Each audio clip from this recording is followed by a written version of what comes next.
चलिए आज के क्लास में हम लोग पढ़ते हैं पास्ट परफेक्ट टेंस के बारे में। ठीक है, इससे पहले के क्लास में हम लोग पास्ट इम्परफेक्ट टेंस को पढ़ चुके थे। इस क्लास में आइए पढ़ते हैं पास्ट परफेक्ट टेंस। तो ध्यान दीजिएगा, सबसे पहले आते हैं इसका डेफिनेशन में, परिभाषा क्या होता है पास्ट परफेक्ट टेंस का। जब कोई काम बीते हुए समय में, जब कोई काम बीते हुए समय में पूर्ण रूप से समाप्त होने का बोध हो, मतलब काम कंप्लीटली जो है वह समाप्त हो चुका है ना, वो बचा हुआ नहीं है। बीता हुआ समय में ही काम शुरू हुआ था, स्टार्ट हुआ था और वह समाप्त भी हो गया है पूर्ण रूप से, है ना।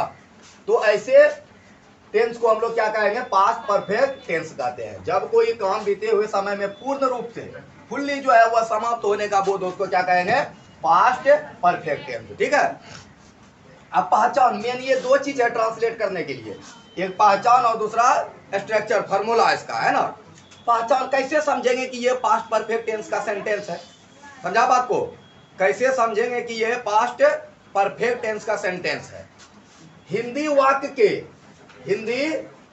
के क्रिया के अंत में, हिंदी वाक्य के क्रिया के अंत में क्या लगा रहेगा, चुका था, चुकी थी, चुके थे, या था, ई थी, ये थे, आ था, ई थी इत्यादि लगा रहता है।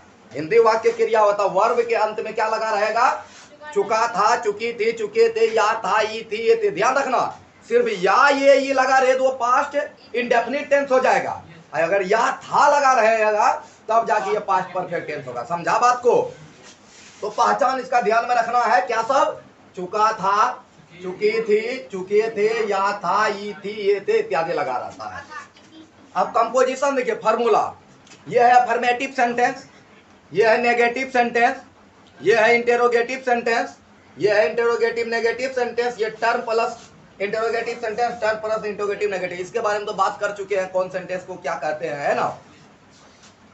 अफर्मेटिव सेंटेंस में देखिए, पहले सब्जेक्ट लगाना है, फिर हैड, फिर V3, उसके बाद ऑब्जेक्ट। तो मेन देखिए यही हो गया आपका मेन, क्या हो गया ये।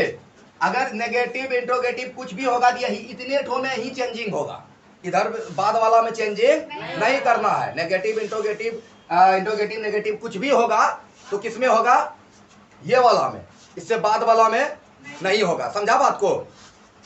तो यह मेन यही हो गया स्ट्रक्चर। ये जो है बाद वाला, ये दूसरा वाक्य जो इसमें डबल वाक्य जुड़ा रहता, दो वाक्य जुड़ा हुआ रहता सेंटेंस, समझा। तो दूसरा वाक्य जो लगाएंगे तो उसके बाद जो बनाएंगे तो आफ्टर या बिफोर लगाएंगे, आफ्टर या बिफोर, उसके बाद फिर सब्जेक्ट, अर्थात दो सब्जेक्ट होगा, दो वाक्य है तो, और प्लस V2 प्लस ऑब्जेक्ट, उधर V3, लेकिन इधर किसका उपयोग करेंगे, V2 का। तो इधर सेम टू सेम सब में वही होगा, देख लीजिए, है ना। बस बदलना किसमें हमको, ये वाला पहले वाला में, है ना। नेगेटिव रहेगा, सब्जेक्ट के बाद हैड, हैड के बाद क्या लगा देना, नोट, V3 ऑब्जेक्ट, इधर जो है वही टोटल। इंट्रोगेटिव में हैड पहले लगा देना, हेल्पिंग वर्ब सब्जेक्ट बाद में, तो had plus subject V3 plus object, इधर जो है वही है। Interrogative negative sentence, had subject, subject के जस्ट बाद क्या लगाना है, नोट, जो कि इंट्रोगेटिव के साथ साथ नोट भी लगा हुआ, नेगेटिव भी है, V3 ऑब्जेक्ट, उधर जो है वही रहेगा। टर्म प्लस इंट्रोगेटिव सेंटेंस, पहले टर्म लगाएंगे, टर्म में कब, क्यों, कहां, कैसे, है ना। उसके बाद हैड, उसके बाद सब्जेक्ट, V3 ऑब्जेक्ट, इधर जो है टोटल का वही रहेगा। Term plus interrogative negative, term plus उसके बाद हैड, हैड के बाद सब्जेक्ट, सब्जेक्ट का जस्ट बाद क्या लगाना है, नोट, उसके बाद V3 ऑब्जेक्ट, उसके बाद आफ्टर या बिफोर प्लस सब्जेक्ट, V2 और ऑब्जेक्ट। अब देखिए सेंटेंस से पता चलेगा कि कैसे, है ना। तो ध्यान दीजिएगा, आइए एग्जांपल लेते हैं। जैसे देख लीजिएगा, यहाँ क्या है, वह पटना जा चुका था। सबसे पहले देखना ये टेंस कौन सा है, चुका था लगा हुआ है वर्ब के साथ, देख रहे हो, वर्ब के साथ चुका था, इसका मतलब पास्ट परफेक्ट टेंस है ना। अब सेंटेंस कैसा है, अफर्मेटिव है, क्योंकि इसके साथ कुछ नहीं या प्रश्न वाला कुछ भी नहीं लगा हुआ है। या वह पटना गया था, एक ही बात है, बोले ना नहीं, वर्ब प्लस या था, ई थी, ये थे, या चुका था, चुकी थी, चुके थे। तो सबसे पहले सब्जेक्ट, वह पटना जा चुका था, पटना जाने का काम कौन कर रहा है, वह, तो ही हो जाएगा, ही के साथ हैड लगाना। उसके बाद वर्ब कौन है, जाना, जाना का गो होता है, V3 क्या हो जाएगा, गॉन, तो he had gone to Patna, कहाँ जा रहा है, पटना, ऑब्जेक्ट पटना है तो पटना लगा दिया। ये तो सिंपल एक सेंटेंस हुआ, है ना। इसमें डबल सेंटेंस है, देखिएगा, तुम्हारे यहाँ आने से पहले वो स्कूल जा चुका था।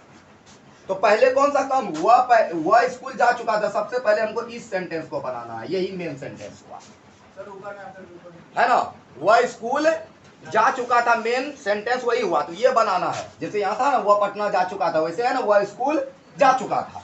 और कैसा सेंटेंस है, एसर्टिव सेंटेंस है। तो वह का ही, हैड, गो का V3, गॉन टू स्कूल, वह स्कूल जा चुका था। अब ध्यान दीजिए क्या है, तुम्हारे यहाँ आने से पहले। तो पहले बिफोर या आफ्टर जो लगाते हैं, बिफोर मतलब के पहले होता है, आफ्टर मतलब के बाद। तो पहले रहेगा तो बिफोर लगाना है, के बाद रहेगा तो आफ्टर लगाना है।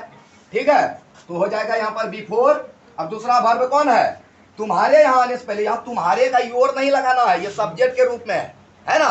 तो तुम्हारे का यहाँ यू ही लगेगा, यू। उसके बाद वर्ब कौन है इसमें, आना ना। आना का V2 क्या होता है, कम, कैम, कम। तो कैम होगा, तो यू कैम यहाँ ऑब्जेक्ट के रूप में, इसके साथ यहाँ है तो हियर। समझा, यहाँ ध्यान देना है। इस सब्जेक्ट, इस वर्ब के साथ, जाना वर्ब के साथ स्कूल लगा हुआ है, उसके साथ वो लगाना है। और आना वर्ब के साथ क्या लगा हुआ है, यहाँ ऑब्जेक्ट के रूप में, जिसके साथ यहाँ लगाना। क्या बनेगा, he had gone to school before you came here. समझा बात को। उसके बाद देखिए, क्या पुलिस के पहुंचने से पहले चोर नहीं भाग चुका था।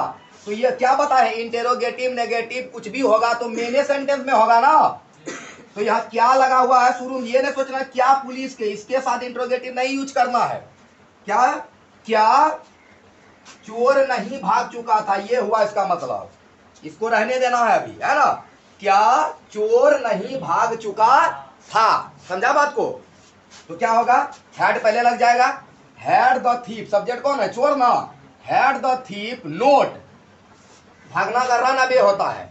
तो रन, रैन, रन, V3 भी रने होता है। तो रन अबे, यहां तक बना लिए। क्या चोर नहीं भाग चुका था। उसके बाद देखिए, पुलिस के पहुंचने से पहले, पहले का हो जाएगा बिफोर। अब पुलिस के, पुलिस हो गया यहाँ सब्जेक्ट, तो द पुलिस। अब पहुंचना का रीच होता है, रीच का V2 होता है रीच के। समझा बात को।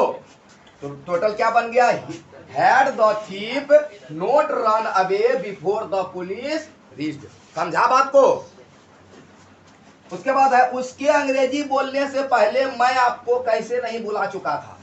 तो सबसे पहले क्या सेंटेंस बनाएंगे, मैं आपको कैसे नहीं बुला चुका। हाँ, ये वाला बनेगा। समझा बात को। तो क्या बनाएंगे, कैसे मतलब टर्म लगा हुआ है, और लगा दिए।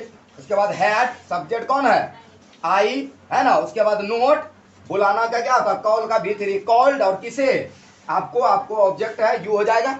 समझा। उसके बाद उसके अंग्रेजी बोलने से पहले, पहले का बिफोर, उसके सब्जेक्ट के रूप में क्या लगेगा, ही। अब बोलना का V2 क्या होता है, स्पीक का V2 स्पोक इंग्लिश। समझा बात को। कितना इजी बना है, how had I note called you before he spoke English. समझा बात को। कोई दिक्कत। आइए इसी का डी भी लेते हैं, डबल वर्ब। अभी तक सिंगल वर्ब में चल रहे थे, सेंटेंस में दो सेंटेंस था ना, लेकिन एक सेंटेंस में एक ही वर्ब था ना। अब देखो डबल वर्ब रहेगा, इसी में कैसे बनाएंगे। क्या तुम्हारे आने से पहले वह मुझसे मिलने यहाँ नहीं आ चुका था। तो मेन सेंटेंस क्या हुआ, क्या वह मुझसे मिलने यहाँ नहीं आ चुका था। तो इसमें देखिए डबल वर्ब कौन कौन है, एक तो आना है, दूसरा मिलना। तो मेन वर्ब यही हो जाएगा, आना। तो सबसे पहले बनाएंगे, क्या वह यहाँ नहीं आ चुका था। क्या बनेगा, had he not come, came, come here. अब काहे के लिए, मिलने के लिए ना। तो टू लगा के, दूसरा वर्ब लगाने से पहले टू लगाएंगे और V1 लगाया जाता है ना। टू मीट, मुझसे, मी हो जाएगा।